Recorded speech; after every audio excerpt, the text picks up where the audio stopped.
Assalamualaikum warahmatullahi wabarakatuh. Halo pemirsa cerita inspiratif dimanapun Anda berada. Salam sejahtera untuk kita semuanya. Semoga kita semua dalam keadaan sehat dan tetap dalam lindungannya. Kembali lagi dengan kami di channel Cerita Inspiratif, di mana kita akan berbagi kisah-kisah inspiratif penuh makna untuk Anda simak. Diajak kawin lari, wanita ini ditinggal pergi dan melahirkan di jalanan. Habis mandi, sepah ditendang, bersimbah air mata membasahi pipi dan hati yang kering kerontang lantaran tercampakkan. Perih tiada terkira. Tahukah kamu apa yang menyakitkan menjadi mama muda teraniaya adalah saat dihancurkan oleh suami tercinta? Begitu tega Mas Fatir meninggalkanku di jalanan, sedangkan saat ini aku hamil besar mengandung darah dagingnya. Pantas saja tiba-tiba ia mengajakku jalan-jalan tak seperti biasanya. Ternyata dia membuangku begitu saja. Sungguh tega kamu, Mas.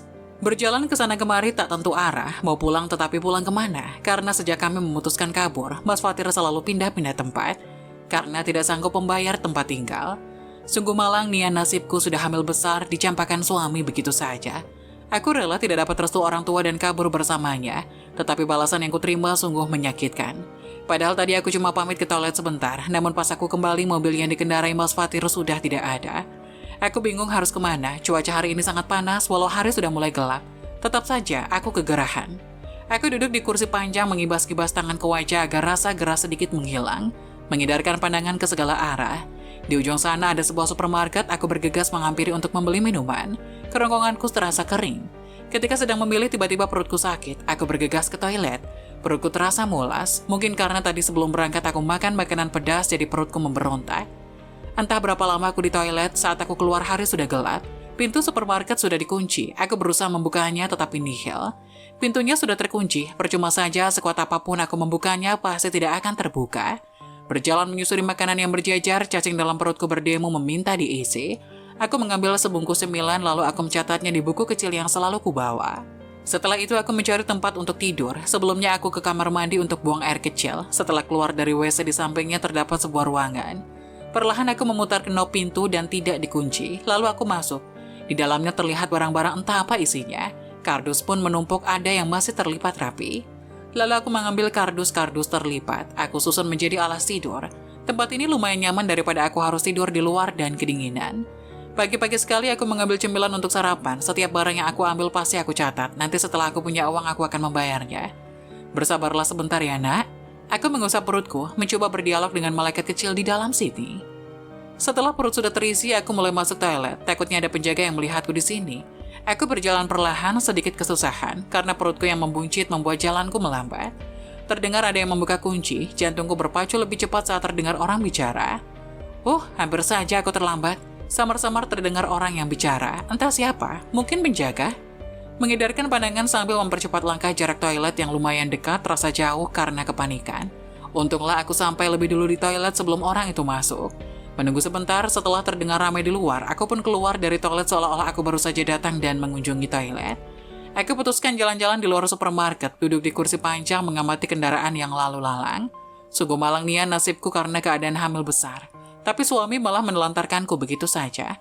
Dasar, suami tak bertanggung jawab. Di mana janjinya yang akan menjaga dan melindungiku. Aku terlalu percaya dengan kata-kata manisnya hingga aku menentang kedua orang tuaku sendiri. Apa ini karma? Entahlah. Vivi ya? Suara cempreng membuyarkan lamunanku. Aku berdiri menatap wanita sederhana di hadapanku. Kurasa aku tidak mengenalnya. Aku bukan Vivi, tapi aku Vi. Oh ya, kebetulan aku ketemu kamu. Aku mau nitip bunga mawar ini, tolong jaga ya. Kamu kan ahli banget dalam merawat tanaman. Wanita itu memotong pembicaraanku, lalu ngomong panjang lebar sambil menyodorkan pot berisi setangkai pohon kecil. Aku mengambilnya dengan perasaan heran. Aku buru-buru ada urusan. Kalau ada apa-apa hubungi aku. Ia memberikan kartu nama lalu ia buru-buru pergi. Aku melongo melihat punggungnya yang kian menjauh. Wanita itu masuk ke dalam mobil lalu kuda besi itu melaju, berbaur dengan pengemudi lain. Benar-benar wanita aneh, gerutuku menatap pot di pangkuanku. Lalu aku membaca kartu nama yang ia sodorkan tadi. Anita Sukmaningsih. Itulah nama yang tertera dalam kertas segi 4 itu. Aku merasa heran dengan wanita itu, mungkin dia salah orang. Aku duduk sebentar mengamati tanaman dalam pot yang hanya berdaun 4 biji. Lalu beranjak berdiri. Mungkin harus kemanakah aku pergi, aku tidak punya tujuan. Kalau pulang ke rumah orang tua, rasanya tidak mungkin. Mau ditaruh di mana mukaku? Cuaca sudah mulai panas, matahari meninggi, perutku pun keroncongan. Kuputuskan jalan-jalan sebentar menenteng pot pemberian wanita yang tidak kukenal tadi. Aku mulai lelah duduk sebentar, lalu beranjak pergi. Kuputuskan kembali ke supermarket itu lagi karena tidak ada tempat lain. Sudah beberapa hari aku tinggal di supermarket, untungnya tidak ada yang mencurigaiku. Aku masih aman. Namun setiap keluar dan masuk supermarket, serasa ada yang selalu mengamati dari jauh. Entah, cuma perasaanku saja. Dari pagi, perutku terasa mulas dan sakit, tetapi sakitnya sebentar-sebentar. Hilang, sakit lagi, begitu terus-menerus. Tapi aku tahan.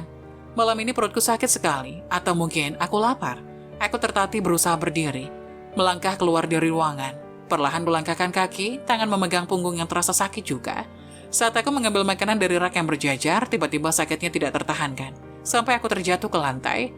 Aku memegang perutku yang teramat sakit luar biasa, mencengkram kuat pakaian yang kukenakan. Au, sakit. Aku menjerit kesakitan. Tolong! Tenagaku semakin melemah, menahan rasa sakit yang kian mencengkram. Suasana hening.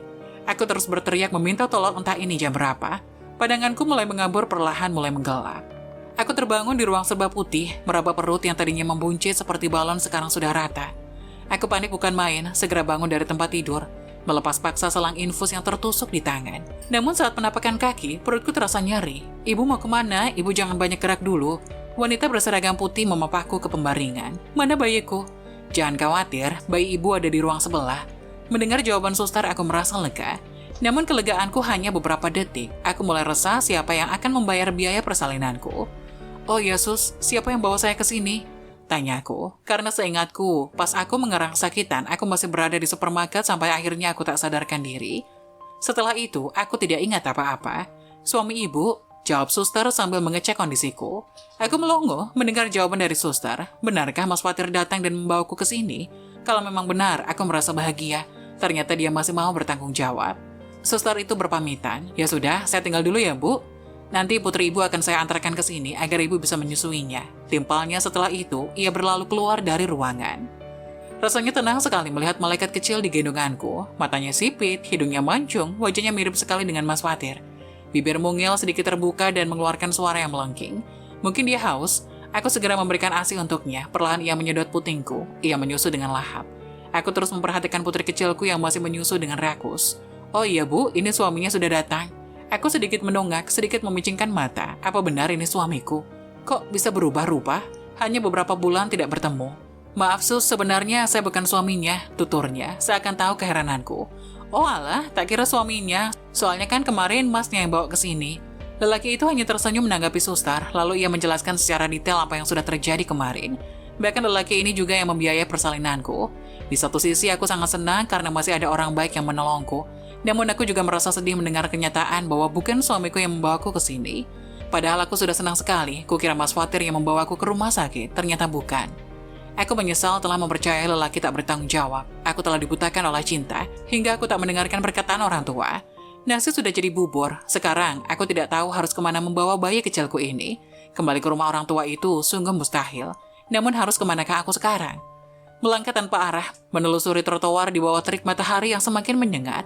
Cacing di perut mulai demo minta diisi, kerongkongan terasa kering.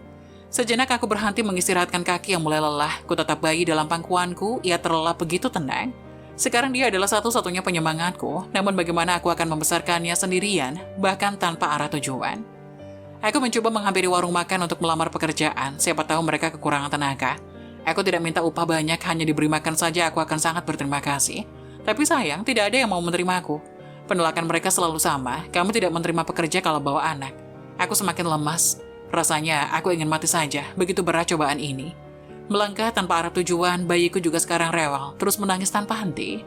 Kendaraan beroda 4 datang tiba-tiba membuatku kaget, hingga aku terjatuh. Untung aku tidak tertabrak, karena pengendaranya menghentikan mobilnya. Mbak, gak apa-apa. Aku masih sibuk memperhatikan bayi dalam pelukanku, takutnya dia kenapa-napa. Sini ya, aku bantu mbak, ucapnya lagi. Aku meraih uluran tangannya, seraya melihat siapa yang membuatku terjengkang begini. Mbak Vian? Amira? Aku terkejut, ternyata pengendara itu Amira, adikku. Amira membantuku berdiri. Untungnya aku tidak kenapa-napa, hanya telapak tangan saja yang terluka. Amira berniat mengajakku ke dokter, tapi aku menolak. Lalu ia mengajakku ke restoran dekat sini. Aku menceritakan perihal yang kualami padanya. Setelah mendengar semuanya, ia mengajakku pulang ke rumah. Sontak aku menolak, aku malu untuk bertemu ayah dan ibu. Amira terus membujuk, pada akhirnya tidak ada pilihan lain lagi. Aku ikut pulang dengan Amira. Aku pasrah jika nanti ayah dan ibu akan mengusirku, karena aku sudah menyadari semua kesalahanku.